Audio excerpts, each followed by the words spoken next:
Hello, hello, and welcome back to Grow My Business. I'm your host, Lindsay Fletcher, your sales doctor.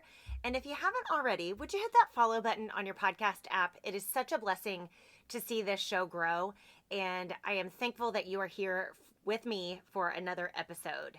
So it seems like I've ruffled a few feathers in a good way with the episode on removing social media from my phone. And if you haven't listened to that episode, definitely go back. It's episode 61. And I've heard from several of you that you've accepted the challenge and you have removed social media from your phone because you too realize that it is a huge distraction from real life. And having social media on your phone doesn't actually make you any money. And if that's you, I am so very proud of you. It's a hard thing to go against what everyone out there is telling you you have to do, which is post, create content, and then post some more. But not many people actually track where their customers are coming from. And if I were a betting woman, I would bet that you aren't getting customers because you're living your life on social media, unless you're an actual influencer. And then that's a whole different ballgame. That's not who I'm talking to. Anyway, I am so proud of you for accepting the challenge, and I wanted to give you a big, huge pat on the back. So I wanted to continue the discussion in episode 61 about removing social media from my phone because it was a huge distraction for me. And I want to talk about distractions as a small business owner some more because it might not be social media for you like it is for me. I believe that distractions are used by the enemy of our souls to keep us from stepping into our kingdom assignments. And distractions in our business could be costing us big time. And I want to talk about a few distractions that you might be falling into that maybe you don't even know that they're distractions. And I'm hoping to point some things out that maybe you can examine and determine whether these are distractions for you in your business. Now let's talk about people in your business. The first category is what I would call the squeaky wheel customer. You know, the squeaky wheel gets the oil. We aren't perfect, and no matter how hard we try as business owners, we will fall short at some point. And at some point, the return on a squeaky wheel customer might be costing you more than it's actually making you. I've talked about knowing who your ideal client is, and I talk about this in episode 32. So if you haven't listened to that episode, go back and do a deep dive into that one. But the squeaky wheel customers are likely not your ideal customers. And I know sometimes that you have to take the business right out of the gate just to get off the ground, get experience. And sometimes someone we think is an ideal client turns out to be just the opposite. And I want to be clear and honest. I don't mean that just because a customer complains that you should fire them. But what I'm saying is that if one customer is taking up all of your time, they are also taking your money. And what I mean is that if you are consumed by making one customer happy, then you are likely neglecting the rest of them. So don't fall into this trap. This might be a distraction. And unless the squeaky wheel is paying you extra for your time, they are likely costing you big in your business. Now, the second category of people is employees. And we've been distracted by trying to make someone fit into a box that we needed them to fit into for our business, and they just won't, and maybe they can't fit into that box. Maybe it's their lack of attention to detail. Maybe it's getting on board with the vision and values of the company, or maybe it's working with integrity. Sometimes employees can be distractions in your business that cost you big time. And I don't know what exactly it is for you and your employees, but if they aren't producing the work that you want with the values that you want, you might be being distracted by your employee. Next, let's talk about the actual work, the tasks that you have to do. And certain tasks can become a distraction when you do those tasks to avoid doing what actually needs to get done for you to make money in your business.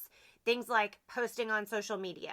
It could be making pretty charts in Excel or running the numbers and rerunning the numbers or writing another blog post. It's the things that come easy to us, to you, that you might be doing to distract yourself from having sales conversations or networking or getting out of your comfort zone and doing the things that you know need to be done. Now, speaking of comfort zones, this is probably a side note, but your comfort zone might also be a distraction to you.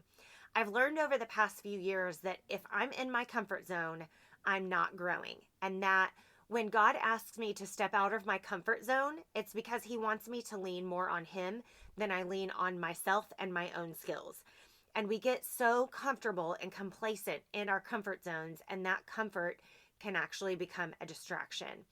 And I don't believe any of us are supposed to be living there. When we get uncomfortable, our faith is tested and we put it to action. So maybe examine whether your comfort zone is a distraction to you.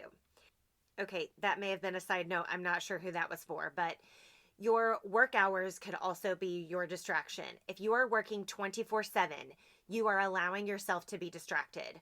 I'm going to step on some toes here. The combination of hustle culture, depression and anxiety, and social media addiction could have ruined my life. I don't want that for you as a small business owner.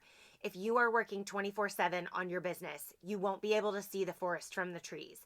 And what I mean is that there are many, many examples in the Bible where we are given examples of resting.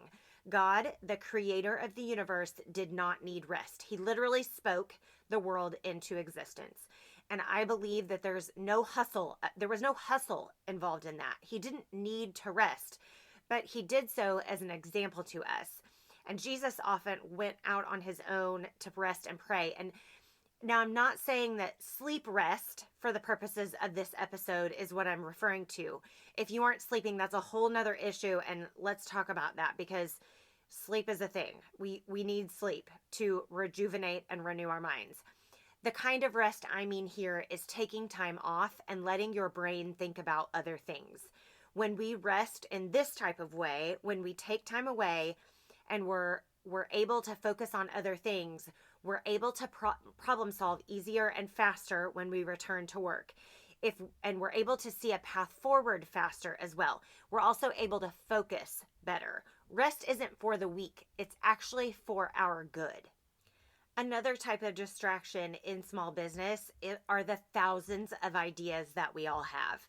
We are entrepreneurs. We are idea creating human beings. That is just in our nature as small business owners and entrepreneurs.